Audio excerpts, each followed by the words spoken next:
I work for a non-profit in a fairly large city in the New England area. Think bigger than most Midwestern cities, but nowhere near as big as NYC. I'm trying to keep this as vague as possible without leaving out important details, as I do love my job and I would hate for this to impact it somehow. That being said, very recent events have made it difficult to stay silent, and I desperately need some advice on what to do next. So anyways, the non-profit I work for specifically serves homeless and underprivileged boys and young men in our city. We offer food, shelter, showers, you name it. Anything to keep them off the streets is what our founder has always said. He's been running things since the late 70s and simply refuses to retire. He spent most of his childhood homeless, so I guess he made it his personal mission to help as many youths as he could. I work on the admin side, so I don't actually see the ones who help out as much, but it's still very fulfilling work. Recently, my main focus has been on house hunting of all things. We've long since outgrown our current facilities in the city. With some creative thinking, we've been able to make it work longer than it probably should have, but now we're at the point where we've been forced to turn some kids away. We all hate it, most of all the owner, so we decided to find some room in the budget and put it towards finding a second location. My budget was pretty restrictive, especially considering how much space we needed. For this and a few other reasons, we decided to look in more of the rural areas outside of town. It took a couple of hours to get out of the urban sprawl, but after that, it pretty abruptly falls into forests and farmland.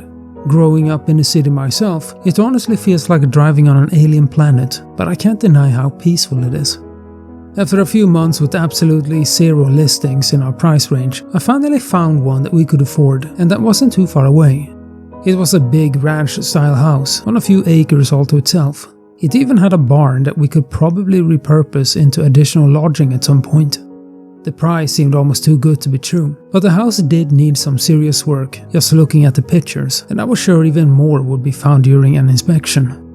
Me and a few other members of the admin team drove out that same day to take a look. The realtor selling the place was your textbook small-town celebrity. As we met him, he greeted every other person by name as they passed by on the street. And when we asked about the work needing to be done on the house, he rattled off a list of a dozen contractors in the area that he knew personally. He had a big smile and a way of talking that made me feel like we had already bought the place. The realtor told us the history of the lot, how it had been owned by a prominent local family for generations. Multiple members of the family had served as mayors or judges in town, going back over 200 years. The family even had a small church built on the property back in the early 1800s, the only church in town for quite a while.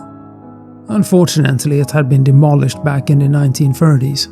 He said the foundation is still out in the wooded area of the lot somewhere, though it's pretty much entirely grown over with grass and other foliage now.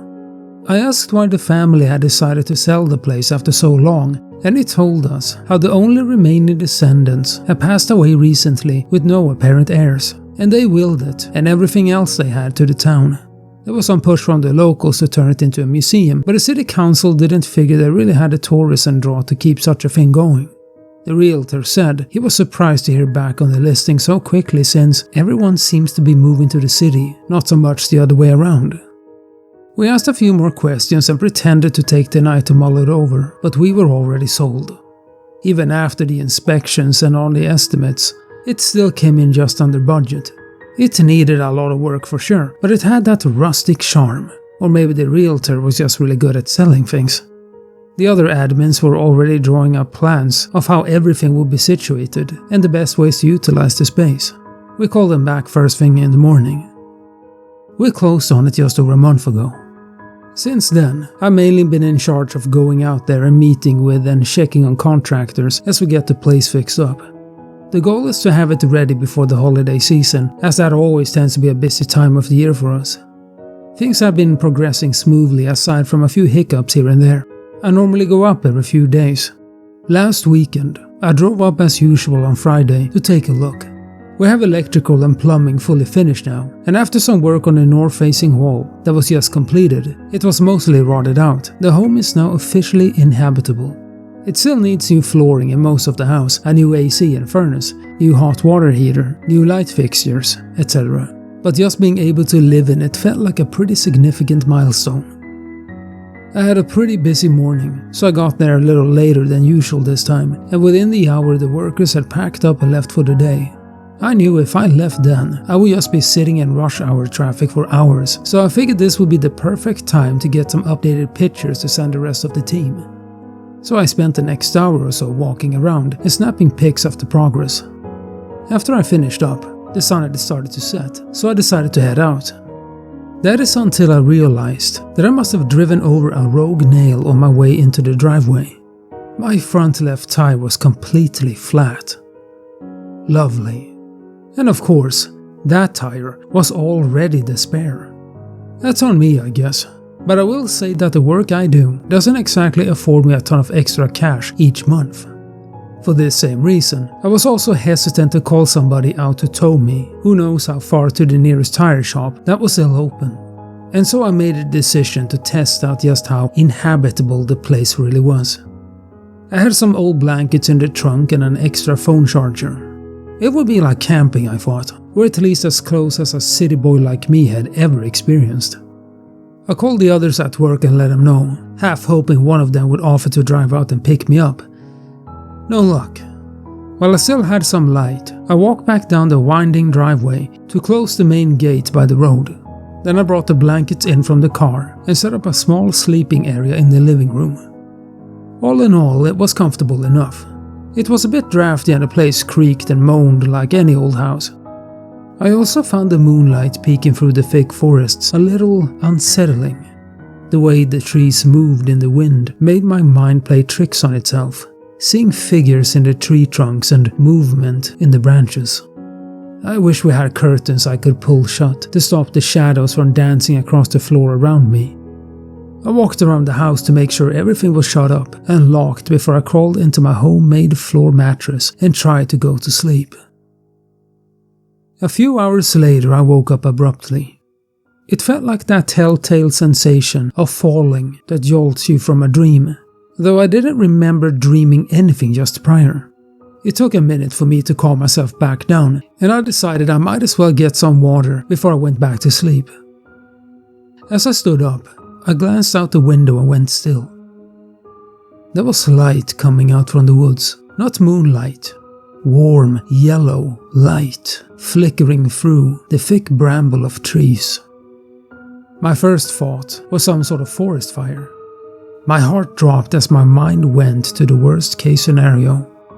I pictured the place going up in smoke, so close to it being finished. We'd be back to square one.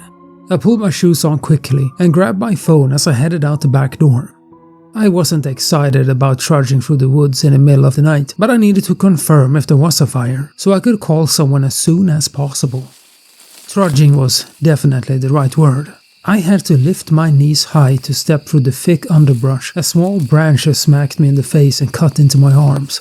I had my phone flashlight on, but it didn't help much with the leaves being as thick as they were. After a few minutes, I had almost decided to head back and just call the fire department to be safe. But just then, I saw what looked like the edge of a clearing, where the yellow flickering light was much brighter. I pushed forward a little more and broke through the tree line. What I saw confused me more than anything. No forest fire. Lanterns. Small, handheld oil lanterns. And they were being carried by a line of people walking calmly down a worn dirt path through the woods. They were only maybe 20 feet away, at least 50 of them. There were men, women and children, and they all wore simple black and white clothes that looked like something out of the Crucible. I stood dumbfounded and realized that I must still be asleep. But I couldn't wake up. I bit my lip and closed my eyes, but the procession remained when I opened them. The end of the line was just about to pass me. I yelled at them. I don't remember what I said. Not that it mattered much, because they didn't react at all. They just kept walking, so I followed them. What else was I supposed to do? As I fell in behind the last of them, I realized it was what seemed to be a small family, a young man and woman with a small boy in tow. The woman was crying. I tried to reach out to one of them, but my hand always seemed just too far away, like some sort of optical illusion. I shouted again, and again got no feedback whatsoever. As I continued following them, I saw some sort of structure at the end of the path. It was simply built and painted white. The roof rose up sharply on both sides to a steep point at the top. There were a set of double doors opening right onto the path, with a half-circle window sitting atop them. It looked like a church. I kept telling myself I should just run back to the house and pull the covers over my head, but I followed anyway. The people filed neatly into the church, which seemed to be lit with bright oil lanterns along the walls inside and flanking the door on the outside. As the congregation entered, they snuffed out their handheld lanterns and bowed to a man at the door. It took a few minutes to get to the front of the line, and the family in front of me also bowed. As they did, the man at the door, who until this point had remained statuesque, reached forward and placed a hand on the woman's shoulder. He leaned in close and said something to her. She nodded back, but didn't stop crying. I slipped inside behind them, and I felt a cool gust at my back as the door closed. The family sat down in one of the pews, which lined the main aisle. At the end of the aisle was a simple wooden podium standing on a raised platform. Beyond it was a small opening to another room or hallway. The man at the door walked past me down the aisle. The room was completely silent as all of the congregation sat with their heads bowed. As the man took his place behind the podium, he called out in a language I didn't understand. It sounded kind of like Latin. He spoke for a few moments and then was met with a response from the group in unison. This went back and forth for a few minutes. Occasionally, a man who sat nearest the podium would ring a bell, and the people would all look upward for a few seconds before returning their gaze to the ground. The man stepped out from behind the podium and held out his hands as he spoke once more. This time it sounded like a question.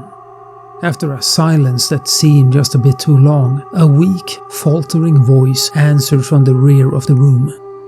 The mother stood up with her son and stepped into the aisle.